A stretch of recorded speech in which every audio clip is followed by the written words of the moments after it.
Data से इन मॉडलों को बनाना और अलग अलग उद्योगों के लिए बड़े पैमाने पर समझदारी और टोकन बनाना, यही है जो हम अपने सामने होते हुए देख रहे हैं।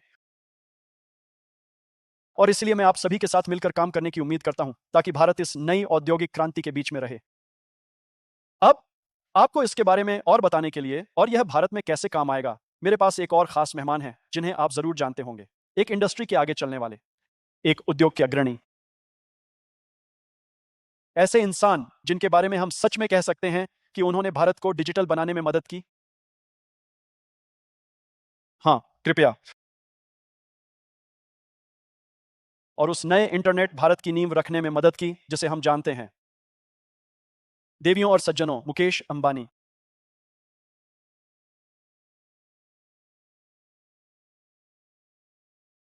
मेरे दोस्त मुकेश, आप कैसे हैं? बहुत अच्छा, आपको देखकर बहुत अच्छा लगा। आपको देखकर बहुत अच्छा लगा। कृपया बैठिए। खैर, आप जानते हैं आज सुबह हम एआई के बारे में बात कर रहे थे। और पिछली बार जब हम साथ थे तब हम एआई के बारे में बात कर रहे थे। और उससे पहले हम एआई के बारे में बात कर रहे थे। और अब आप देख सकते हैं कि हमारे पास एआई के अलावा वास्तव में बात करने को ज्यादा कुछ नहीं है। और मुकेश, भारत को हाईटेक और डीप टेक बनाने में आपसे ज्यादा किसी ने मदद नहीं की है।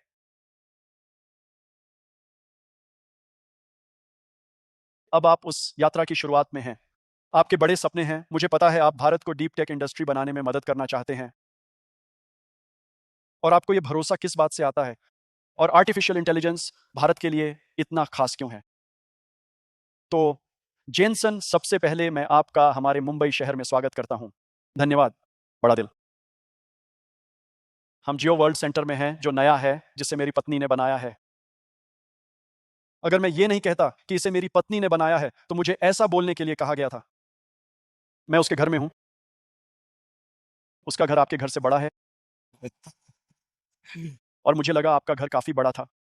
बस आपको बताऊं, मुकेश के घर से मैं अपना अमेरिका का घर देख सकता था। तो और जब मैं आपकी बात सुन रहा था, आपने एनवीडिया के बारे में बात की। अ, अनोखी जगह। और मैं सोच रहा था कि जब आप भारत में हैं तो मुझे आपको बताना है कि एनवीडिया मेरे लिए क्या मायने रखता है। और मैं अभी मंच के पीछे इस बारे में सोच रहा था। एक बहुत जरूरी शब्द है जुड़ा हुआ, जिसे विद्या कहते हैं। PIDYA, सही।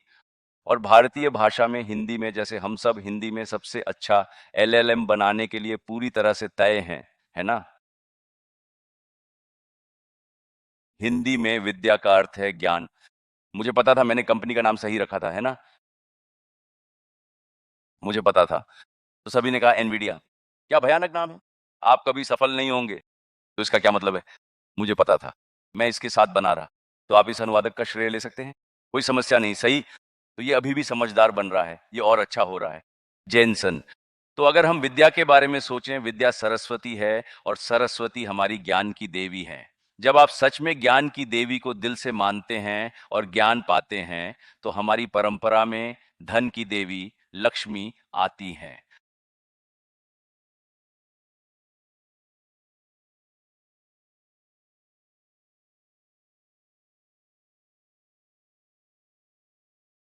तो आप जो कर रहे हैं उसे मैंने 32 साल पहले ही जान लिया था।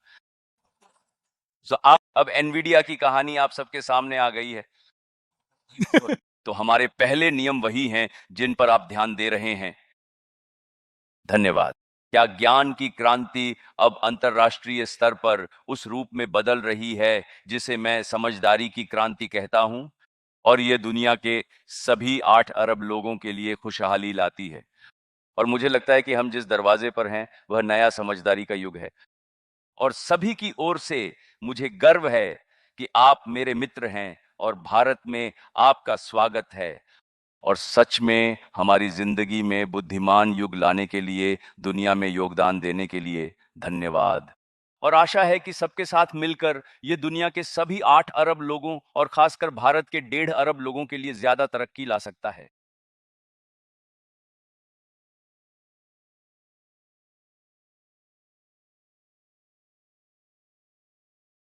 मुकेश, ये बहुत बड़ा सम्मान, बहुत बड़ी खुशी और बहुत अच्छा मौका है कि मैं इस तरह से मदद कर पा रहा हूँ। और जैसा कि आप जानते हैं, भारत का आईटी सेक्टर अपने बहुत बड़े स्तर के लिए दुनिया भर में मशहूर है और सिर्फ आकार में ही नहीं बल्कि कंप्यूटर विज्ञान की गहरी समझ में भी। दुनिया के बहुत कम देशों के पास यह खास ताकत है जिसे आईटी और कंप्यूटर विज्ञान की समझ कहा जाता है। पिछले कुछ सालों में हम साथ मिलकर लोगों को नई चीजें सिखाने पर काम कर रहे हैं। अब तक हमने करीब 2 लाख आईटी प्रोफेशनल्स को एआई में ट्रेनिंग दी है। आप जानते हैं हमें मिलकर क्या करना चाहिए और हम साथ मिलकर भारत को बहुत तेजी से कैसे बदल सकते हैं। सच में, क्योंकि सब कुछ बहुत तेजी से बदल रहा है। भारत को सिर्फ आईटी का नहीं बल्कि एआई का भी बड़ा केंद्र बनाने के लिए मेरे हिसाब से जेनसन, मैं आपको भारत में अपना खुद का अनुभव बताना चाहता हूं। सबसे पहले, जैसा हमारे प्रधानमंत्री ने कहा है कि यह नया सपना देखने वाला भारत है। आज हमारे देश में यह है कि हम दुनिया के उन कुछ देशों में से हैं जहां 1.4 अरब भारतीयों की औसत उम्र 35 साल से कम है। तो हमारी अर्थव्यवस्था को आगे बढ़ा रही है न सिर्फ एआई जैसी नई तकनीकें बल्कि लोगों की उम्मीदें भी। मुझे लगता है कि प्रधानमंत्री का भारत को एक डिजिटल देश बनाने में बहुत बड़ा रोल रहा है और वो जमीनी स्तर पर काम को आगे बढ़ा रहे हैं।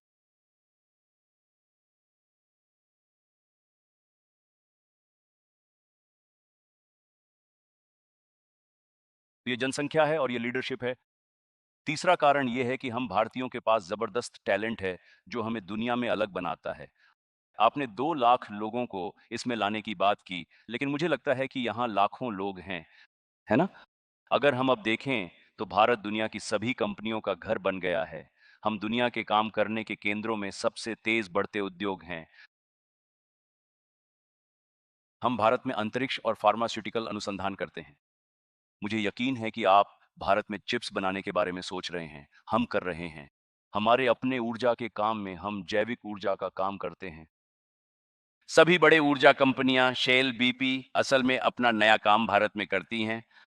तो भारत तेजी से दुनिया के लिए एक नया आइडिया देने वाला केंद्र बनता जा रहा है, जहां हम हैं, न कि एक बनाने वाला केंद्र। और इसलिए आप जानते हैं हमारे पास भारत में 10,000 से ज्यादा इंजीनियर हैं। तो ये हमारी मुश्किल है।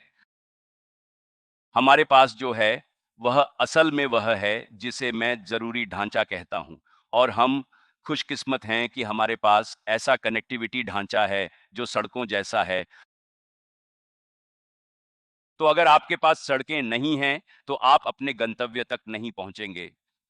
तो मेरा मानना है कि आज अमेरिका और चीन के अलावा भारत के पास दुनिया में सबसे अच्छा डिजिटल कनेक्शन ढांचा 4G, 5G और ब्रॉडबैंड है। जब लोग जियो के बारे में बात करते हैं और हमने कहा कि जियो ने भारत को दुनिया में 158वें नंबर से नंबर 1 पर 8 साल में पहुंचा दिया।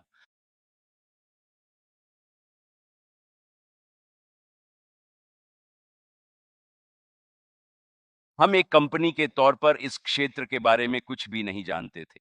सही है, लेकिन आज हम दुनिया की सबसे बड़ी डेटा कंपनी हैं। क्या हमारी मात्रा एनटीटी मोबाइल और वेरिजॉन दोनों की कुल मात्रा के बराबर है। हाँ, सो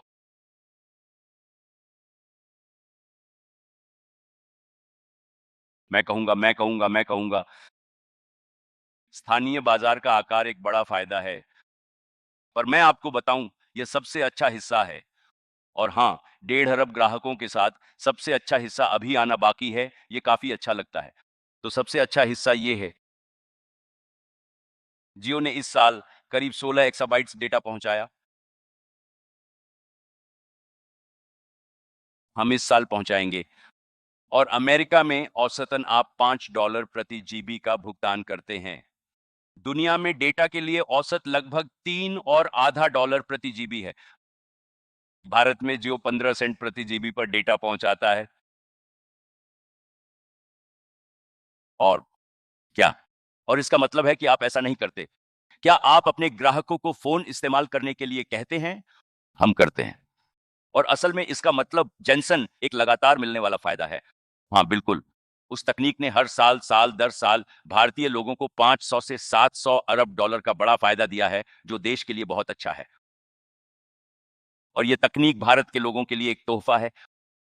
और यही है बिल्कुल जिसे आपने समझदारी कहा, हम सच में कर सकते हैं। सभी लोगों को खुशहाली लाना और दुनिया में बराबरी लाना। और यही मौका है जिसकी वजह से मैंने इसका जिक्र किया, और यही कारण है कि भारत सबसे बड़े समझदारी वाले बाजारों में से एक होगा। और ये सिर्फ हमारी उम्मीदें नहीं हैं, मुझे लगता है कि भारत में जो असली टैलेंट और ताकत है, खासकर युवाओं की, वही सच में आगे बढ़ाएगी।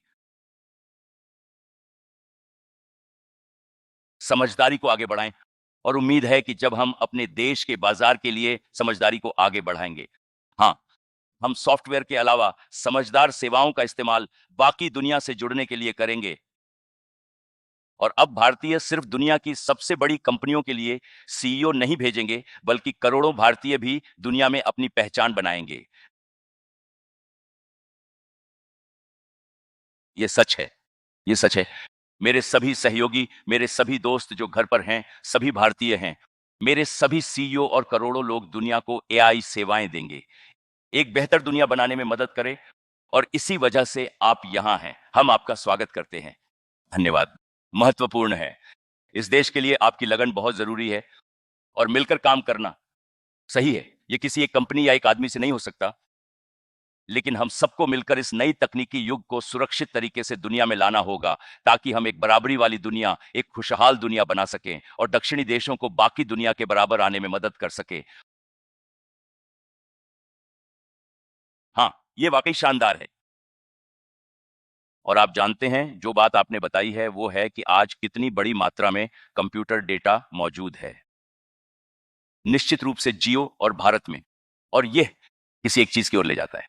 वे बातें जो मैं आपके साथ साझा करना चाहता हूं, जैसा कि आप जानते हैं, एक आर्टिफिशियल इंटेलिजेंस का नेतृत्व करने के लिए आपको एआई मॉडल तकनीक चाहिए जो भारत के पास है। आपको डेटा चाहिए, बहुत सारा डेटा, और उसका इस्तेमाल करना आना चाहिए। एआई इंफ्रास्ट्रक्चर वह आखिरी चीज़ है जो आपको चाहिए। और हम ये घोषणा कर रहे हैं कि रिलायंस और एनवीडिया भारत में एआई इंफ्रास्ट्रक्चर बनाने के लिए साझेदारी कर रहे हैं। बिल्कुल। You And know, and then और फिर जो बात मैं कहूँगा वह ये है कि आखिरकार उसे एक फ्लाई व्हील में बदलने के लिए भारत का एक बड़ा फ़ायदा है, जो कि यूज़र्स की बहुत बड़ी आबादी है। और इसलिए अब आपके पास एआई के मूलभूत तत्व हैं। डेटा और एआई इंफ्रास्ट्रक्चर, और आपके पास यूज़र्स की एक बड़ी आबादी है, जो आखिरकार आपका एआई फ्लाई व्हील बनाती है। वह चीज़ जो मुझे सच में पसंद है। और जब मैं मोदी जी से पहली बार मिला, तो उन्होंने मुझे अपने मंत्रियों से मिलने के लिए कहा। ये लगभग 6 साल पहले की बात होगी। उन्होंने मुझे आर्टिफिशियल इंटेलिजेंस पर अपने मंत्रियों को संबोधित करने को कहा, और मैं बहुत चकित था। ये पहली बार था जब किसी सरकारी या राष्ट्रीय नेता ने मुझे इस खास विषय पर अपने मंत्रियों को संबोधित करने के लिए कहा था। ये उस समय से काफ़ी पहले की बात थी, जब कोई भी आर्टिफिशियल इंटेलिजेंस के बारे में बात कर रहा था। और उनके साथ मेरी आखिरी मुलाकात में उन्होंने ये कहा, जो सच में गहरा था। उन्होंने कहा कि मैं उन्हें एआई इंफ्रास्ट्रक्चर का मतलब, और यह क्यों हर देश के लिए अपना खुद का एआई इंफ्रास्ट्रक्चर होना ज़रूरी है, जैसे उनका अपना संचार, इंटरनेट, सड़कें, बिजली, ये सब समझा रहा था। और हाँ, इंटेलिजेंस भी आपके बुनियादी ढांचे का हिस्सा होनी चाहिए, और इसका बनाना भी आपके बुनियादी ढांचे का हिस्सा होना चाहिए। और उन्होंने कहा, यह पूरी तरह से सही है कि भारत को अपनी खुद की एआई बनानी चाहिए। हमारे देश के लिए यह एक बड़ा कदम होगा, जो हमारी तकनीकी आज़ादी को तय करेगा। अपनी खुद की एआई का निर्माण करें। आपको आउटसोर्स नहीं करना चाहिए। आपको इंटेलिजेंस लाने के लिए डेटा बाहर नहीं भेजना चाहिए। भारत को इंटेलिजेंस लाने के लिए डेटा बाहर नहीं भेजना चाहिए। और उन्होंने कहा, बिल्कुल। और मोदी जी ने कहा, यह ऐसा है जैसे भारत को केवल रोटी आयात करने के लिए आटा निर्यात नहीं करना चाहिए। हमें खुद डेटा में मूल्य जोड़ना चाहिए। एंड और हमारी साझेदारी इस सफ़र की शुरुआत करने के लिए है, ताकि ऐसा ढांचा बनाया जा सके जिससे भारत का अपना खुद का ढांचा हो सके। आपने ज़रूर किया है। आपकी कंप्यूटर साइंस विशेषज्ञता और खुद का डेटा भी है। आपके पास फ्लाई व्हील चलाने के लिए बड़ी संख्या में उपयोगकर्ता है। और एक और टिप्पणी, अ, ये वही बात है जो मैंने कही थी, जिससे वह सबसे अधिक प्रेरित हुआ। 6 साल पहले उन्होंने ये कहा था कि आर्टिफिशियल इंटेलिजेंस में भारत की पूरी आबादी को ऊपर उठाने की जबरदस्त क्षमता है। और इसका कारण ये है कि मैं पहले उनसे इस बारे में बात कर रहा था कि दुनिया में बहुत ही कम लोग हैं जो कंप्यूटर को प्रोग्राम करना अच्छे से जानते हैं। प्रोग्रामिंग आसान नहीं। यहाँ भारत में दुनिया में सबसे अधिक प्रोग्रामर की आबादी पाई जाती है। फिर भी प्रोग्रामिंग सरल नहीं है। अधिकांश लोग पाइथन, सी, पास्कल, फोर्ट्रान या जावा प्रोग्राम करना नहीं जानते, पर ही लेकिन हर कोई नहीं जानता कि इंटेलिजेंस कैसे प्रोग्राम होती है। इसलिए कंप्यूटर प्रोग्रामिंग की क्षमता सिर्फ एक छोटे समूह तक सीमित है। एआई को प्रोग्राम करना हर कोई कर सकता है। अगर एआई हर नागरिक के हाथों में हो, तो यह कंप्यूटर की अद्भुत क्षमता, जिसका लाभ आप और मैं उठाते हैं, सभी के लिए सुलभ बना देगा। ये कंप्यूटर अब सभी को समाज में लाभ पहुंचा सकता है। और फिर उन्होंने मुझे ये बात वापस समझाया था। बिल्कुल। और मुझे लगता है कि यही कारण है कि मैंने अपनी बात की शुरुआत यह कहकर की थी कि हम सभी बहुत ही भाग्यशाली हैं कि हमारे पास एक दूरदर्शी नेता हैं, जो न केवल दूरदृष्टि रखने में विश्वास रखते हैं, बल्कि उसके क्रियान्वयन में भी पूरी तरह विश्वास करते हैं। जहां मैं हूं, और आप जानते हैं जिनसन, मैं जहां देखता हूं, हमारी साझेदारी और आपसी सहयोग ये है। वास्तव में एक तरह से मैं आपके जीबी 200 के परिपक्व होने का इंतजार कर रहा था, क्योंकि मूल सिद्धांतों से मुझे भी ये पसंद नहीं है। सिर्फ सर्वोत्तम तकनीक उपयोग करना। और अब आपके लिए आपका जीबी 200 सही, बिल्कुल सही, निस्संदेह सर्वोत्तम तकनीक है। मैं उत्सुकता से इंतजार हूं। मेरी सारी तकनीक सर्वोत्तम है। अगले को शामिल कर। भारत उस चीज से शुरुआत करेगा जो आपके पास सबसे बेहतरीन है, और मुझे ये बात बहुत पसंद है। हम जामनगर में जो काम कर रहे हैं, उसके लिए अब बड़े पैमाने पर तैयार हैं। हमारी तैयारियां पूरी हैं और हम आगे बढ़ने को सुसज्जित हैं। तो हम यहां पर बुनियादी ढांचा बना रहे हैं। बिल्कुल सही। हम बड़ा सोचते हैं, तो हम 1 गीगावाट के लिए बुनियादी ढांचा तैयार कर रहे हैं, जिसे भविष्य में एक ही स्थान पर कई गीगावाट की क्षमता तक आसानी से विस्तारित किया जा सकता है। हमारे पास पहले से हरित ऊर्जा है, तो और विकास जरूरी नहीं। किसी और पर ताकत के लिए निर्भर। हम इसे इस तरह बना रहे हैं ताकि हम इसे स्केल कर सकें। और जैसे जैसे आपकी कई गुना बड़ी तकनीकें आएंगी, हम अपना ढांचा बनाएंगे और आगे बढ़ाएंगे। एक जरूरी बात जो मुझे लगता है कि भारत और भारतीयों के लिए जरूरी है, वो ये है कि हमें आम लोगों के लिए समझदारी को सच में सस्ता और आसान बनाने के लिए जेआईओ जैसी पहल को दोहराना होगा। हाँ, और उस दिशा में ये है, जरूरी है कि हम ढांचे को ऐसे बनाएं कि एआई का इस्तेमाल करने के लिए ग्राहकों को फोन या कंप्यूटर बदलने की जरूरत न हो, फिर भी वे अच्छी क्वालिटी वाली एआई पा सकें। और हम उस ढांचे को एक साथ रखने की जिम्मेदारी लेते हैं, और मुझे लगता है कि यही है जिसे करने के लिए हम आप और हम पर भरोसा कर रहे हैं। इसके अलावा मेरे पास फिर से है, मेरे दोस्त मार्क जुकरबर्ग के लिए बहुत इज्जत है, क्योंकि उन्होंने समझदारी की दुनिया में ओपन सोर्स लाकर बड़ा योगदान दिया है। आप जानते हैं, हर किसी को इस बदलाव में हिस्सा लेने का मौका मिला है। हाँ, और लामा 3 ने दुनिया भर की हर कंपनी, हर इंडस्ट्री को एक्टिव कर दिया है। ये कमाल है। और आपने लामा 3 के साथ जो किया है वो भी सही है। और हम उसके ऊपर काम कर सकते हैं। और मेरी समझ में मैक का ये कदम इतिहास में सही तरह से लिखा जाएगा, जब हम इसे 100 साल बाद देखेंगे कि ओपन सोर्स दुनिया की सभी बड़ी चीजों में मददगार रहा है। लिनक्स ओपन सोर्स था। और मुझे लगता है कि कम से कम भारत के नजरिए से हम एलएलामा को एक बेस मॉडल की तरह इस्तेमाल कर सकते हैं। ये हम सबको सबसे बढ़िया सिस्टम के ऊपर काम करने की आजादी देता है। मॉडल, और पक्का हम फाइन ट्यून ट्रेनिंग, फिर से ट्रेनिंग और सब कुछ कर सकते हैं। और मुझे यकीन है कि इस जनता में कोई है जो बहुत तेज है और बहुत युवा है, और हमारे पास आगे चलकर एक भारतीय मॉडल होगा, जैसा कि आपने सही कहा, जो शायद लामा से 10 गुना बेहतर हो सकता है। और वह भारत से होगा, और मुझे उम्मीद और प्रार्थना है कि हमारे युवा ऐसा करेंगे। लेकिन शुरुआत के लिए ओपन सोर्स बहुत अच्छा है, ये सही है। इसके ऊपर आपके सारे टूल्स, और जो टूल्स हमारे पास हैं,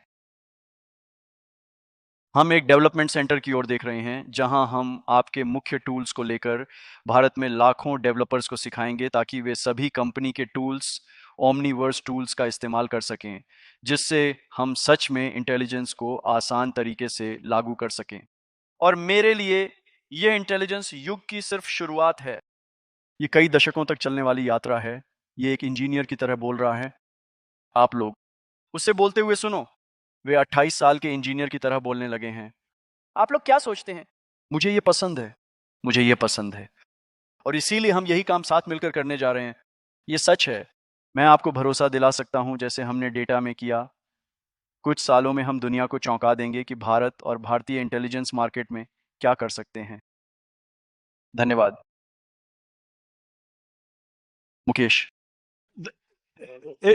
ये होगा पक्का पक्का। हम मानेंगे कि यह दुनिया के लिए एक खास समय है और ये भारत के लिए एक बड़ा मौका है कि यहाँ इतनी बड़ी आबादी और कंप्यूटर साइंटिस्ट्स का बड़ा ग्रुप है, ऐसे समय में जब ये इंडस्ट्री, कंप्यूटर इंडस्ट्री अब इंटेलिजेंस इंडस्ट्री बनने जा रही है।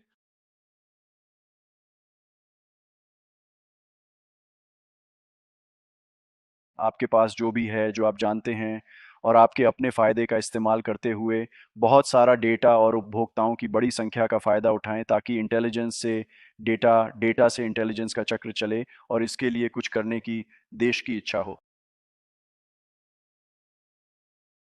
ये बहुत खास समय है और मैं आपके साथ मिलकर इसे करने के लिए बहुत खुश और गर्व महसूस करता हूँ।